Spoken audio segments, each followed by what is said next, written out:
Bienvenue à une nouvelle capsule de Saint. Le personnage que nous allons découvrir aujourd'hui, c'est Philippe Néri. Alors Philippe Néri, peut-être au départ que ça ne dit pas grand-chose, mais c'est un saint qui a vécu à l'époque du Concile de Trente, qui a été un réformateur important de l'Église, puis qu'on a surtout surnommé le saint de la joie. Alors bienvenue, on va découvrir en quoi Philippe Néri nous invite à vivre dans la joie.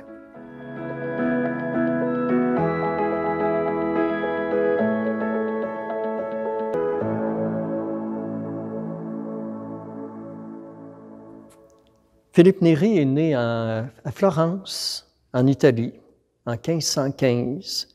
Et à cette époque, la ville de Florence a une très grande influence sur l'Église, et particulièrement sur Rome, parce que beaucoup de papes de cette époque viennent de Florence. Alors on est durant et après le Concile de Trente. Rappelons que le Concile de Trente, c'est parce qu'il s'est vécu dans une ville en Italie qui s'appelle Trente. Et le Concile est né suite à des contestations qui ont été faites, entre autres, par Luther et Calvin. Et c'est là qu'on a découvert qu'il fallait probablement restructurer l'Église. Et une des priorités qui est retenue, c'est la fondation de grands séminaires comme lieu pour former et enseigner la théologie aux futurs prêtres. Une autre caractéristique du Concile de Trente, c'est que les curés doivent rester dans leur paroisse. Ça veut dire que ce n'est pas toujours le cas. Puis, ils se doivent d'établir des contacts personnels avec chacun de leurs paroissiens. Alors, on forme de plus petites paroisses et on incite les curés à faire de la visite de paroisse. Une troisième réalité marquante du Concile de Trente, c'est que les sermons de la messe du dimanche deviennent des leçons de catéchisme. Et c'est ce qui fait qu'on a des sermons qui durent des fois une demi-heure et 3/4 d'heure. Pendant qu'on met en œuvre le Concile de Trente, arrive à Rome Philippe Néri. Et lui, il va du côté des jeunes. Il fonde ce qu'on appelle l'Oratoire, qui est une maison d'accueil pour des jeunes, pour faire de l'enseignement de la catéchèse, faire de l'accompagnement, puis pour les aider à vivre selon les valeurs chrétiennes. J'ai envie de vous dire que l'Oratoire de Philippe Néri, c'est comme les maisons Marie-Jeunesse qu'on a connues, entre autres, ici à Sherbrooke. Alors, Philippe Néri, forcément, en accueillant des jeunes, se trouve des collaborateurs et ça va devenir progressivement une nouvelle communauté religieuse. Puis dans cette nouvelle communauté religieuse-là, on fait 4 vœux. Le premier vœu, c'est les vœux traditionnels, pauvreté, chasteté, obéissance. Et on ajoute un 4e vœu qui est le vœu de la joie. Alors la joie consiste à tout faire pour garder sa bonne humeur et sa confiance en Dieu quand on est un peu ébranlé par les événements. La méthode de Philippe est l'enseignement élaboré, mais surtout le contact amical de personne à personne. Et avec ses collaborateurs, pour leur permettre d'approfondir les réalités chrétiennes, il va beaucoup rendre des soins aux malades. Puis à Rome, on se met à accueillir aussi des pèlerins qui viennent de partout, surtout les pèlerins pauvres.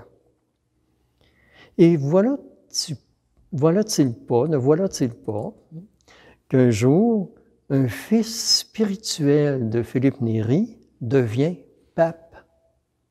Grégoire XIII, qui a été pape de 1572 à 1585, et Grégoire XIV, qui va lui succéder quelques années plus tard, et aussi un grand ami personnel de Philippe Néri.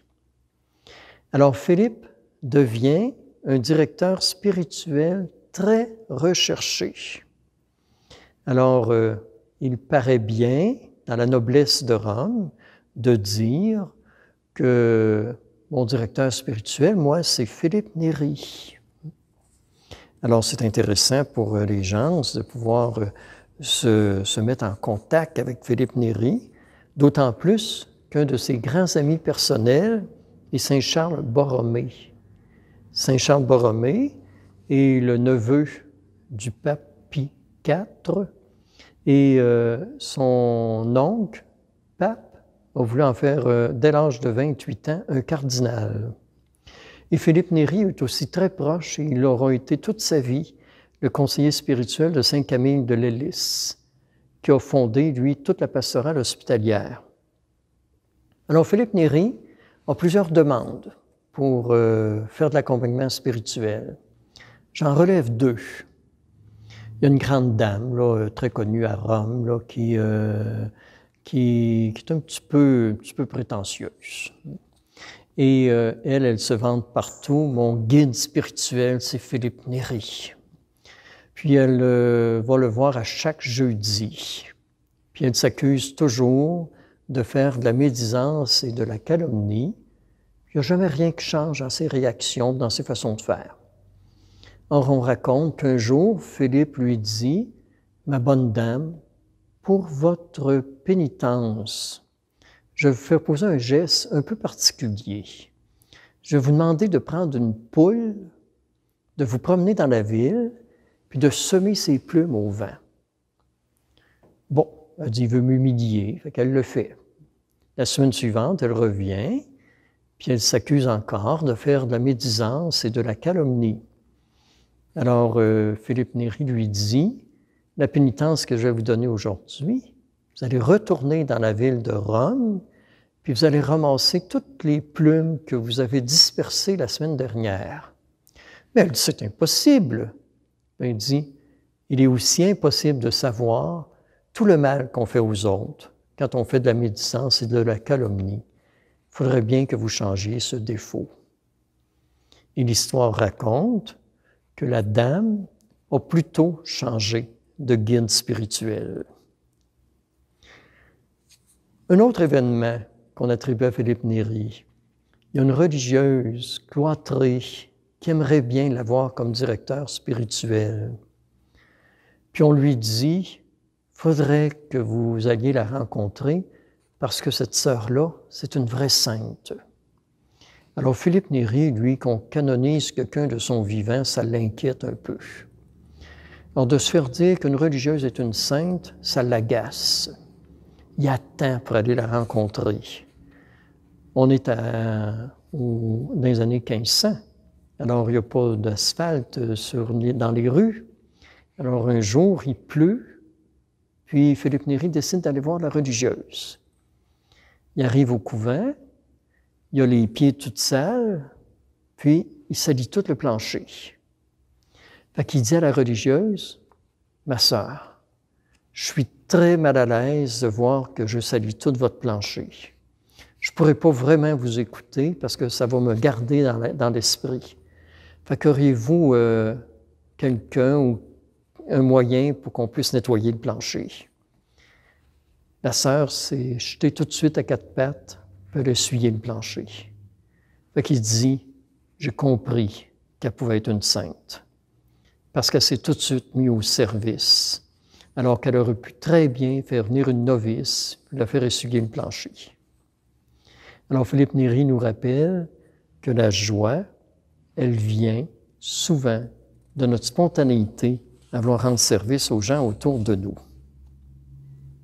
Alors, c'est en ce sens aussi que Philippe Néri nous incite encore aujourd'hui à vivre dans la joie et à faire en sorte que notre joie se traduise dans notre façon de rendre service à ceux qui nous entourent.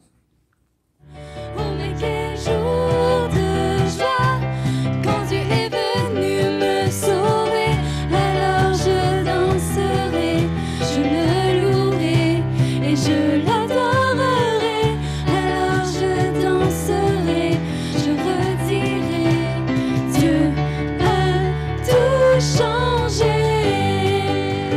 raconter en une danse.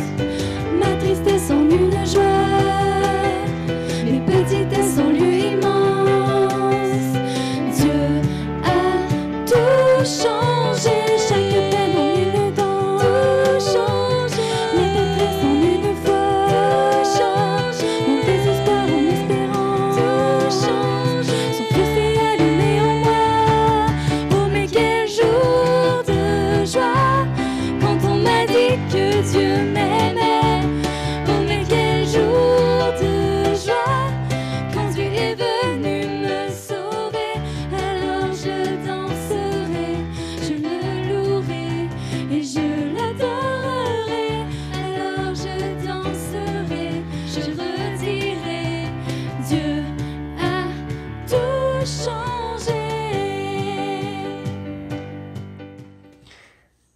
Philippe Néri est décédé le 26 mai 1595. Mais son histoire n'est jamais restée qu'au passé. Il a été très inspirant pour plusieurs personnes à travers les générations qui ont suivi sa mort, et entre autres Jean Bosco, qui a fondé les Salésiens, qui se voulait au service des jeunes, disait régulièrement « Ma grande source d'inspiration à moi, c'est Philippe Néri ». Puis moi, je pense et j'entends le pape François, et je pense qu'il est très inspiré par Philippe Néri, qui dit toujours « Le plus grand témoignage d'un chrétien, c'est la joie ». Et le pape ajoute « Ce qui est le plus triste dans l'Église, c'est que trop de chrétiens qui gardent leur face de carême, qui n'arrivent jamais avec des visages de ressuscités. » Alors, c'est une invitation qu'on reçoit du pape François, mais de Philippe Néri. Et n'oublions pas non plus que le pape François dit souvent, vous savez, l'Évangile que lisent la plupart des gens, c'est l'agir des chrétiens. Alors, on est invité à être un Évangile vivant, et cela en vivant, en étant semeur de joie autour de nous. Alors, quel beau défi nous laisse aujourd'hui Philippe Néri. Merci pour votre présence.